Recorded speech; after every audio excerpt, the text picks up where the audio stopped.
হাত টাচ করতে পারেন না। কোন ইসলামে কোন জায়গায় আছে যে রাস্তা বন্ধ করে আন্দোলন করতে হবে? কেন রাস্তাটা বন্ধ করছো কেন? রাস্তাটা বন্ধ করছো কেন তোমরা? বলেন কেন থ্যাংক ইউ বলতেছো তোমরা? মাস নামায় কথা বল, কেন থ্যাংক ইউ বলতেছো? আপনি আমার গায়ে হাত টাচ করতে পারেন না।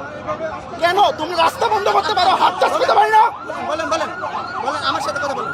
কি সমস্যা? আপনি কি জন্য যাইতে যাচ্ছেন? আপনি রাস্তা বন্ধ করতে কেন? রাস্তা বন্ধ করে হ্যাঁ কিসের দাবি? তোমরা তোমাদের বিসিকে আটকাও, তোমরা বিসিকে ধরো, তোমাদের কলেজ বন্ধ করে দাও, যমুনায় যাও, সচিবালয় যাও, সংসদে যাও। আপনারা যাবেন এখন। কেন আমরা কেন যাবো? আমরা ভাত কামাই করে খাই, আমরা কামাই করে খাই, বাবার টাকা খাই না, বাবার টাকা খাই নাকি? আমরা যাবো? আমার শত্রুতা নাই। তুমি চিল্লাও মানে তোমরা কি হয়ে গেছো? বিসমিল্লাহ বলে রাস্তা বন্ধ করে দিবা? বিসমিল্লাহ বলে রাস্তা বন্ধ করে দিবা? মানুষ মানুষ না, এগুলো মানুষ না। দাঁড়ান দাঁড়ান, ওগুলো মানুষ না, এখানে 20 জনের সাথে মানুষ না। তুমি তো আমাদেরই ভাই, মুসলমান না? মুসলমান না? বিশ্বনবী কি বলছে? রাস্তা বন্ধ করে আন্দোলন করো। টুপি পরে আসো, দাঁড়িয়ে রাখছো। কোন ইসলামে কোন জায়গায় আছে যে রাস্তা বন্ধ করে আন্দোলন করতে হবে?